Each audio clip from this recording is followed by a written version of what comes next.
আসসালামু আলাইকুম। বিসমিল্লাহির রহমানির রহিম। আমি বাংলাদেশ পুলিশের একজন কর্মকর্তা এসআই মাসুদ রানা। আমি আপনাদের কাছে কিছু তথ্য তুলে ধরতে চাই, যেটা বাংলাদেশের মানুষ অনেক দিন ধরেই জানে না, বা তারা এই প্রশ্নের উত্তর খুঁজছে অনেক বছর ধরে, কিন্তু কোনো উত্তর খুঁজে পায়নি। আজকে যাকে সেনাবাহিনী থেকে অব্যাহতি দেওয়া হলো, মেজর জেনারেল জিয়াউল হাসান, যিনি এনটিএমসির প্রধান ছিলেন এবং তিনি র্যাবের অতিরিক্ত পরিচালক ছিলেন। অতিরিক্ত পরিচালক অপারেশন। তিনি মেজর থাকতেই র্যাবে ছিলেন এবং বাংলাদেশে যত গুম খুন হয়েছে, বিএনপি সহ অন্যান্য যারা অ্যাক্টিভিস্ট, সেই গুম খুনের সাথে জড়িত এই জিয়াউল হাসান। অনেক নেতাদেরকেই র্যাবের কালো গাড়িতে করে সিভিলে ধরে আনা হতো, এনে র্যাব ওয়ানের গোপন আস্তানায় তাদেরকে আটক রাখা হতো। এরপর তাদেরকে সময় মতো অজ্ঞাত স্থানে নিয়ে তাদেরকে হত্যা করা হতো এবং অজ্ঞাত স্থানেই তাদের লাশ হয়তো নদীতে ডুবিয়ে দেওয়া হতো, নয়তো তাদেরকে দাফন করা হতো, নয়তো অ্যাসিডের মাধ্যমে তাদের লাশকে গলিয়ে দেওয়া হতো। আমি 2014 অক্টোবর থেকে 2017 ডিসেম্বর পর্যন্ত র্যাব সদর দপ্তরে কর্মরত ছিলাম। তখন র্যাবের ডিজি ছিলেন বেনজির, যিনি আজকে দেশের হাজার হাজার কোটি টাকা চুরি করে, পুলিশের হাজার হাজার কোটি টাকা চুরি করে পালিয়ে গেছেন বিদেশে। তো আমি দেখেছি অনেক মানুষকে কিভাবে অন্যায়ভাবে গ্রেফতার করে নিয়ে গুম করে রাখা হতো। আমি রিসেপশনে ডিউটি করতাম। গুম হয়ে যাওয়া মানুষের স্বজনেরা আমার কাছে আসতো, কিন্তু আমাদেরকে কঠোর নজরদারিতে রাখা হতো। সিসি ক্যামেরার আওতায় ছিলাম, তাদের সাথে আমরা ওভাবে কথা বলতে পারতাম না। তাদেরকে কোনো তথ্য দেওয়া নিষেধ ছিল আমাদের জন্য। কিন্তু তাদের স্বজনরা আসলে এসে যখন এখানে কান্না করতো, আমি নিজেকে ধরে রাখতে পারিনি। আমি অনেকের স্বজনকেই তাদের স্বজনের, গুম হয়ে যাওয়া স্বজনের পরিণতির কথা জানিয়ে দিতাম। বিশেষ করে যাদেরকে মেরে ফেলা হতো, খুন করা হতো, তাদেরকে আমি খারাপ সংবাদটা দিতাম না। কিন্তু যাদেরকে বন্দি করে রাখা হতো, যেমন বিএনপি নেতা সালাউদ্দিন আহমেদকে যখন অ্যারেস্ট করে আনা হলো, তিনি অ্যারেস্ট করার সময় ধস্তাধস্তিতে মাথায় আঘাত পেয়েছিলেন। তাকে র্যাব ওয়ানের গোপন কক্ষে আটক করে রাখা হয়েছিল দীর্ঘদিন। এরপর তাকে এক সময় ভারতে পাচার করে দিয়ে আসা হয়। তাকে অজ্ঞাত কারণে হত্যা করা হয়নি। তার ফ্যামিলি এসেছিল, তার স্ত্রী হাসিনা আহমেদ, তার ভাই গিয়াসউদ্দিন আহমেদ। ওনারা আমার কাছে বেশ কয়েকবার এসেছেন। আমি কয়েকদিন ওনাদের এই উদ্বেগ, উৎকণ্ঠা, আমার সামনে বসে কান্নাকাটি দেখে আমি থাকতে পারিনি।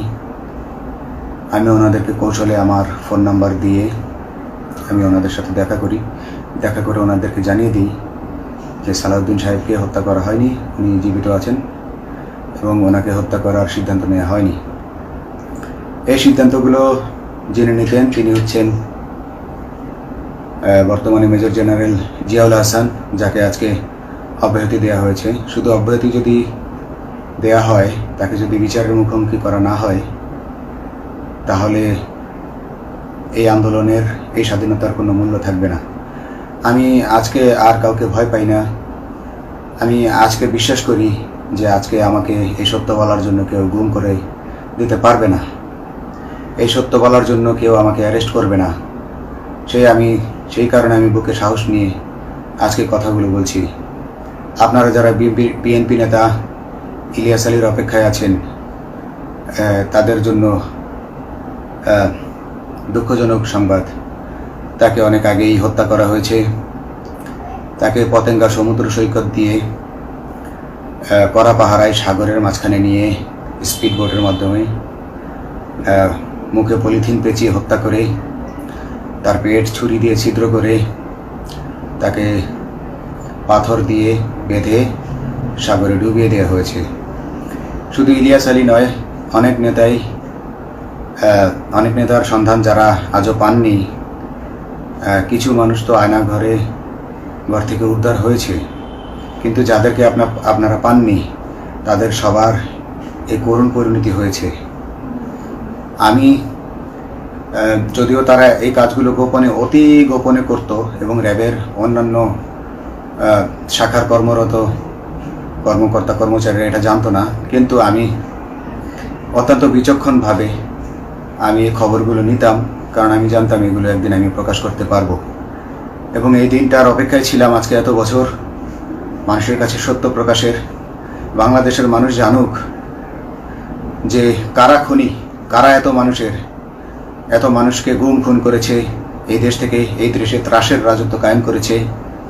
তারা মাদকের ক্রস ফায়ারের নামে যে হত্যা ট্র্যাডিশন চালু করেছিল, এই ট্র্যাডিশনের উদ্দেশ্য ছিল বিরোধী দলের লোকজনকে হত্যা করা। কারণ পুলিশ এবং সেনাবাহিনীর অনেকেই মানুষ হত্যা করতে ভয় পেত, তারা এটাতে অভ্যস্ত ছিল না। অনেকেই অনেক সাহসী, কিন্তু একটা মানুষকে হত্যা করার পর তারা আর ঘুমাতে পারতো না, তাই তারা এসব কাজ করতো না। কিন্তু খুনি হাসিনা কিছু মানুষকে এভাবে হত্যা করতে করতে পুরস্কৃত করার মাধ্যমে হত্যা করতে অভ্যস্ত করে ফেলে। তারাই এই গ্রেফতারকৃত এই গুমকৃত মানুষদেরকে গুলি করে হত্যা করত। এবং তারা এতটাই নিষ্ঠুর যে তারা এক একজন কয়েক শত করে হত্যা করেছে। এবং এই মানুষগুলোর সংখ্যা বেশি নয়, কারণ সবাই লাশ দেখতে পারে না। একটা মানুষকে খুন করার পর লাশের যে ছটফটানি এবং মাথায় গুলি করার পর মাথার যে বিকৃত অবস্থা, এই জিনিসগুলো আমাদের অনেকেই আমরা সহ্য করতে পারি না। তাই আমাদের মধ্য থেকে কিছু হায়নাকে বেছে নিয়ে তারা একটা টিম গঠন করে, তাদেরকে র্যাব সদর দপ্তরে বেনজির আহমেদ প্রতি মাসে পুরস্কার দিতে ডাকতেন। এবং প্রত্যেকটা র্যাবের বিভিন্ন শাখায় এরকম দু একজন রাক্ষস ছিল যারা মানুষকে শুট করত, গুলি করত, হত্যা করত এবং গুম করত। তারা এখনো আছে। তাদেরকে আমি নতুন সরকারের কাছে দাবি জানাবো, তাদেরকে বের করতে হবে, তাদেরকে বিচারের আওতায় আনতে হবে। না হলে এত শহীদের বিনিময়ে যে ফ্যাসিবাদ থেকে, যে স্বৈর শাসন, যে খুনি হাসিনার হাত থেকে আমরা মুক্তি পেয়েছি, সে মুক্তির প্রকৃত মূল্য আমরা পাবো না, প্রকৃত স্বাদ আমরা পাবো না। এই খুনিদেরকে বের করতে হবে, এই খুনিদেরকে বের করে আইনের আওতায় আনতে হবে। বাংলাদেশ পুলিশ কখনোই গুলি করতে অভ্যস্ত ছিল না। আপনারা জানেন একসময় পুলিশ যে গুলি করতো না, এটা নিয়ে অনেক ব্যঙ্গচিত্র ছাপা হতো পত্রিকাগুলোতে, যে গুলি না করতে গুলি খেলনার বন্দুকে পরিণত হয়েছে। তো কিন্তু সেই নিরীহ পুলিশকে রক্তপিপাসু হিসেবে শেখ হাসিনা তৈরি করেছে। তবে সবাই নয়, কিছু কিছু মানুষ। আপনারা দেখেছেন এবং এই আন্দোলনের ভিডিও ফুটেজ দেখলেও দেখবেন যে কয়েক শত পুলিশের মধ্যে কেবলমাত্র কয়েকজনই জনতার দিকে গুলি ছুড়ছে। তো আপনারা ঢালাওভাবে পুলিশকে আপনাদের আক্রমণের নিশানা বানাবেন না। নতুন সরকার অবশ্যই এর বিচার করবে। আমি আশাবাদী নতুন সরকারের কাছে। তারা যদি আমার কাছে কোনো তথ্য চায়, আমি তথ্য দেব ইনশাল্লাহ। এবং এই খুনিদেরকে, এই রাক্ষসদেরকে বের করতে হবে। প্রতিটি গুমের, প্রতিটি হত্যার সুষ্ঠু তদন্ত করলে এগুলো বের হয়ে আসবে বলে আমি আশা করি। এবং আমি চাই এরা ধরা পড়ুক, এদের বিচার হোক, না হলে এরা যুগে যুগে এই রাক্ষস যুগে যুগে রয়ে যাবে, আমাদের মাঝেই তারা লুকিয়ে থাকবে এবং যুগে যুগেই তারা মানুষের রক্ত পান করেই যাবে। পুলিশ বাহিনী মানুষকে সেবা করবে, এটাই হওয়া উচিত পুলিশের ধর্ম। পুলিশের ধর্ম হবে মানুষ পুলিশের জন্য, পুলিশ মানুষের জন্য। উন্নত রাষ্ট্রের পুলিশ মানুষ যেভাবে পুলিশকে ডাকলেই পুলিশ 5 মিনিটের মধ্যে ছুটে যায়, তাকে সাহায্য করে।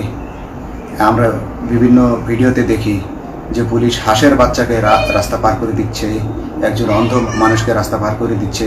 বাংলাদেশের পুলিশ এমনটাই করতে চায়, আমরা এমনটাই করতে চাই, কিন্তু সেই পরিস্থিতিতে আমাদেরকে রাখা হয়নি। আমাদেরকে রাখা হয়েছে দৌড়ের উপর, আমাদেরকে রাখা হয়েছে বিভিন্ন অন্যায় কাজের উপর, বিভিন্ন অন্যায় আদেশের উপর। কেউ যারা মেনেছে তারা ভালো ভালো জায়গায় পোস্টিং নিয়ে থেকেছে, যারা মানেনি তাদেরকে খারাপ খারাপ জায়গায় পোস্টিং দেওয়া হয়েছে, কারো চাকরি হয়ে হারিয়েছে, কাউকে সাসপেন্ড করে রাখা হয়েছে। আমি নিজেও একজন এমন বৈষম্যের শিকার, অন্যায় মিথ্যা মামলার শিকার হয়ে আমি নিজেও বর্তমানে সাসপেনশন অবস্থায় আছি এবং এই সাসপেনশন অবস্থায় থেকে আমি আল্লাহর কাছে শুকরিয়া জানাই, কারণ এই সাসপেনশন থাকার কারণে আমি ছাত্র জনতার আন্দোলনের সাথে সংযুক্ত হতে পেরেছি। আমি সবসময় আল্লাহর কাছে দোয়া করেছি যে আল্লাহ, তুমি আমাকে মুজাহিদ হিসেবে কবুল করো, আমাকে জিহাদ করার তৌফিক দান করো এবং আমাকে শহীদী মৃত্যু দান করো। এবং আল্লাহ আমার দোয়া কবুল করেছেন। আমি ছাত্র জনতার সাথে এই জিহাদে অংশগ্রহণ করেছি, ছাত্র জনতা সফল হয়েছে।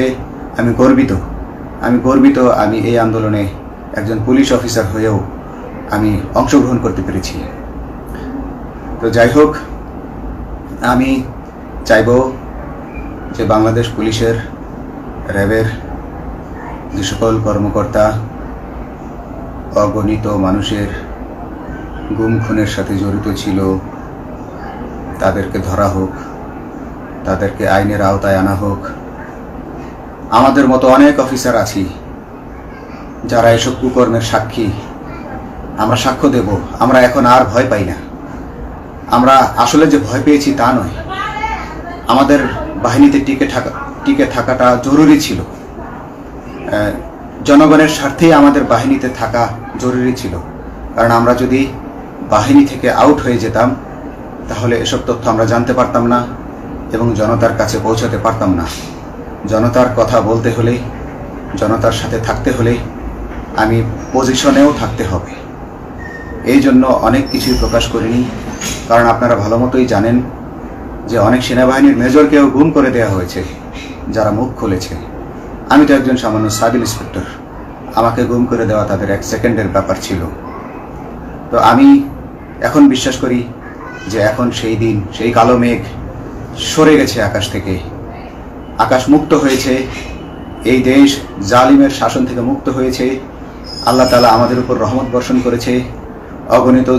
অগণিত মুসলিমের দোয়া আল্লাহ তাআলা কবুল করেছেন, অগণিত 18 কোটি মানুষের দোয়া আল্লাহ কবুল করেছেন। নইলে এইভাবে হঠাৎ করে 15 দিনের মধ্যে 15 বছর ধরে গড়ে ওঠা রাক্ষসের পতন ঘটা আল্লাহর রহমত ছাড়া, আল্লাহর রহমত ছাড়া এটা কখনোই সম্ভব হতো না। আমি আল্লাহর উপর ভরসা রেখে বলছি, আপনারা নতুন প্রশাসনকে ঢেলে সাজান, পুলিশ বাহিনীকে ঢেলে সাজান। এই সিস্টেমের মধ্যেই, পুলিশের এই সিস্টেমের মধ্যেই গণ্ডগোল আছে, নিয়োগের মধ্যে গণ্ডগোল আছে। আপনারা এই সিস্টেমগুলো পরিবর্তন করুন, আপনারা এই সিস্টেম পরিবর্তনে সাহায্য করুন এবং পুলিশ ডিপার্টমেন্টে যত ডিপার্টমেন্টাল পরীক্ষা আছে এগুলো তুলে দেন। এই ডিপার্টমেন্টাল পরীক্ষাগুলোর মাধ্যমে আমাদের ঊর্ধ্বতনরা আমাদের গলা সবসময় চিপে ধরে রাখে, ঠিক আছে? সেজন্য আমরা তাদের কাছে সবসময় আটকা থাকি। এজন্য আমরা অনেক কিছু বলতে পারি না, অন্যায়ের প্রতিবাদ করতে পারি না। তো এই সিস্টেম পরিবর্তন জরুরি।